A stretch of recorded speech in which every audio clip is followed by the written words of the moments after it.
Chapter 12. We talked about the immigration policy, the transportation, the economic policy of the national policy. Okay, Yeah. headed by Clifford Sifton. Yeah. As it keeps on going through, um, this one talks about a whole bunch of different languages, and it's really tough to understand what they're talking about. But each point of this is each person will have a different idea or wish that they need to focus on. Okay? When it comes to treaties in the West, this is where it comes down to First Nations. Okay? The buffalo hunt was dead. Okay, there were very, very few buffaloes left. There wasn't enough to feed all the First Nations. So a whole bunch of farms, the First Nations wanted to start to farm. They didn't know how. They were starving to death. In the States, there were a whole bunch of wars. They were massacring them in the States. We didn't want to do that in Canada. We didn't want to go out and systematically kill people. We would rather keep them alive and we help them become Canadian. We understand the value of the First Nations and how they've helped us out for years and years and years. We don't need to go through and destroy them. In America, they've never had help from the First Nations. All the ways the First Nations would side um, with the French. The French were fighting the English. The English won. The Americans fought the English. The First Nations fought with the English on that one, right? So, well, I'm not sure if they fought with the English, but they kind of stayed out of that one. So the Americans they don't see the value of the First Nations, so they go and they just destroy them. Okay? In Canada, we don't do that. We made treaties with them. So Sir John A. Macdonald came down, made these numbered treaties. Now it starts back over here, number one, okay, right here, which was what? Manitoba. Okay? And it starts at Treaty 2, Treaty 3, Treaty 4, Treaty 5, Treaty 6, Treaty 7, Treaty 8, then back to Treaty 9 over here, Treaty 10, Treaty 11. You see how it kind of moves west as we go? People start hearing about these treaties. Okay, they got this. I want this plus this. Oh, they got this. I want that plus this. So the more they negotiated, the later it happened, the more they asked for, which was good because they're at least smart and they're understanding it. Okay, but these numbered treaties are the treaties with bands of Indians. Now, not all the bands had to sign, but most of them did. If they didn't sign, usually what they got was reserve lands.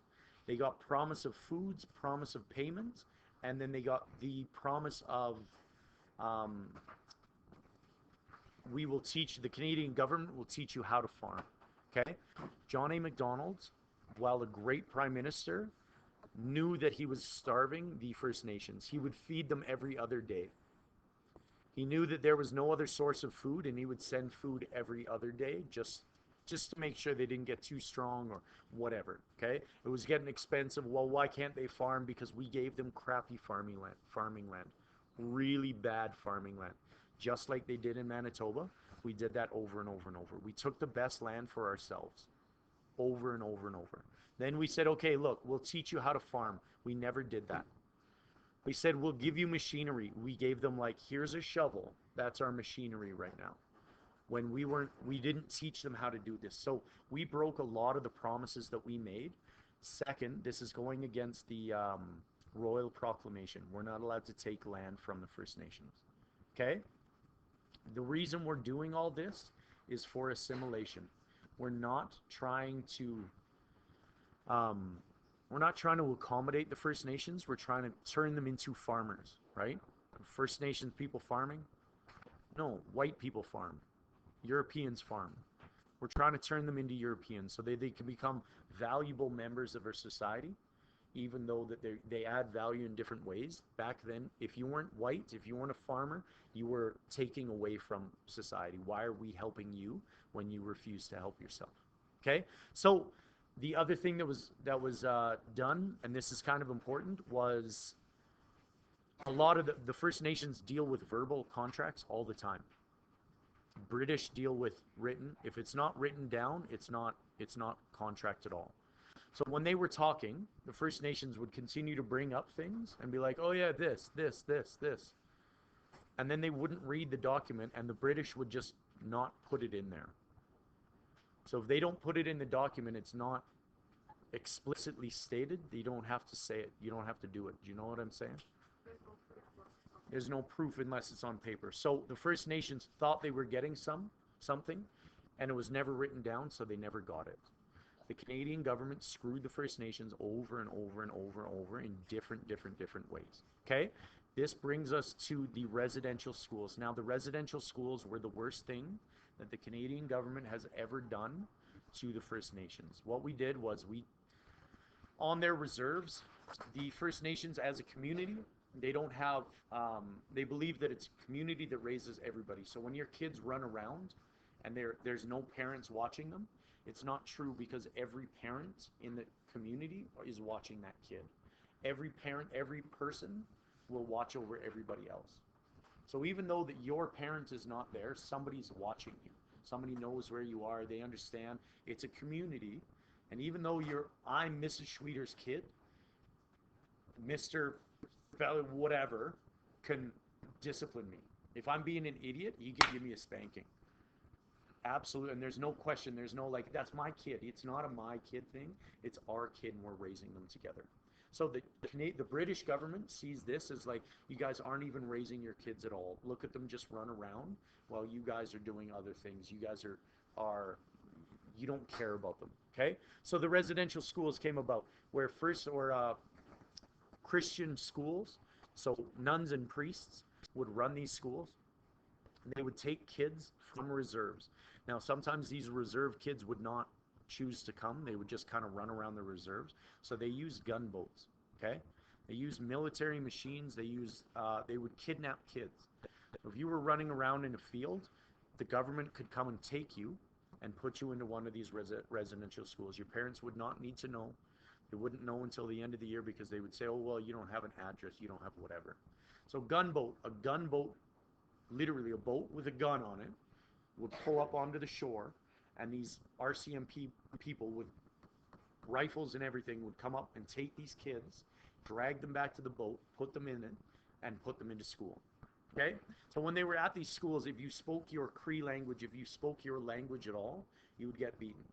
You take a meter stick, you put your hand, a 5-year-old hand on this desk, and you take it from above your head, and you smash it down onto their hands. Now they start to cry, and oh my God, yeah, nobody's going to comfort that kid, because we're trying to break them of this hugging. There's no hugging. There's no love. There's none of this. So you send them back and you say, that kid's got to cry. Look, he's got a broken finger. Who cares? It'll heal. Okay? Yes, it's abuse. This is the beginning of the abuse. They would rape these kids. Okay? They would make them touch penises. They would make them touch vaginas. They would make them touch all sorts of things. They would have kissing sessions. They would have cuddle sessions with the priests and the nuns. Okay? So when you get raped at such a young age over and over and over, it kind of changes the way you think. Okay? You think it's okay, you think it's normal. So when you go back to your reserve, that's what you're going to do. So it sets up a culture of rape, and it sets up a culture of it ruins an entire generation. From there, they turn to alcohol. A lot of people turned to alcohol instead of counseling, because you don't talk about this.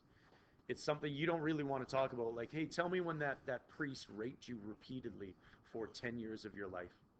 They're like, oh yeah, that's something I just want to bring up and relive over and over and over. So you turn to alcohol, and because you sent back here and you have no skills that are useful on the reserve, you have skills that are useful in a city, but not on a reserve. And you don't belong in the city because you're First Nations. You don't belong on the reserve because you don't speak their language anymore. Because every time you spoke their language, you would get a hand broken, or you would get whipped, or you would get kicked, or you would get slapped. Okay? You would get disciplined somehow.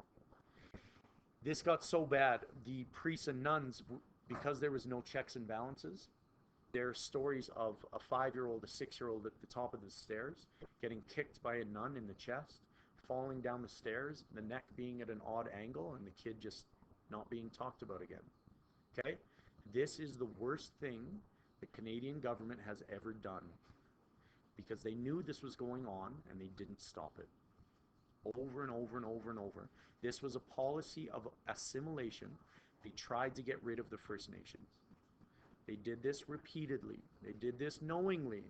They tried to get rid of the First Nations. It's called cultural genocide. It's the same thing the Germans did to the Jews. Okay? We did that to the First Nations. That's the residential schools. Okay? It's finally coming to reconciliation now. We've said sorry. We owe them this. We have to go through a whole bunch, but it's so hard to, it's not a quick and easy fix. Okay? We have to rush through this a little bit more. We've talked about the Mennonites and the Europeans and the Ukrainians bonding together. Okay? And we've talked about those people starting different places. When you start there and you're just a farmer, you're trying to get your house set up, you're trying to get your farming set up. Once you get those set up, you can start to think about different things like a church, like a school for your kids so they're not just running around the house all day. Okay? You can get them educated so they don't have to be a farmer. They can go and they can become a shop owner. They can become whatever, a lawyer perhaps. Okay? So that was what they started to build communities. So it was a farmer and a farmer and a farmer. Then they would all get together and they would build a church. So they all had a place to be. Then they would build a school, and then they would build, because the churches have extra time, they would run the school. They would run the hospitals as well. So you can see that religion and different people are starting to kind of layer different areas, how your church is related to your school, related to your faith, related to the way you speak and all that. Yes? So far so good? Okay. Kind of brought you guys down from this, yeah? Chinese immigrants. Okay, so as the Chinese started to build the railway, and when they were finished, it was fine. They were allowed to live there. They started to bond together. Ginger beef. You guys know that ginger beef is not an Asian dish. In China, there's no ginger beef. You don't go and get ginger beef. It was actually made in Calgary because all these oil men would go and they would, for lunch, they wanted to go for lunch. So they wanted beef, they wanted steak, they wanted something for lunch. So a guy actually was on 20th Avenue Northwest. Okay, started this ginger beef. He says, "You come here, I'll make you this ginger beef." And he put this beef, Canadian beef, and he made it in a different way, which was Asian at the time. And everybody started to flock to it. And they're like, "Oh my God, this is delicious. This is so good." When you go to Taiwan and you're like, "Yeah, I'll just have the ginger beef," they don't bring you beef, like ginger beef, like we have it here. They have ginger and beef, but not the way we have it here. Okay? The Canadians also had, you guys know that Chinatowns is just a whole bunch of Asian people, the Chinese bonding together, right? Happens in a lot of city, actually. There's a head tax. The head tax started at $50 per person, rose up to $500 a person. We did not want the Chinese to come to Canada.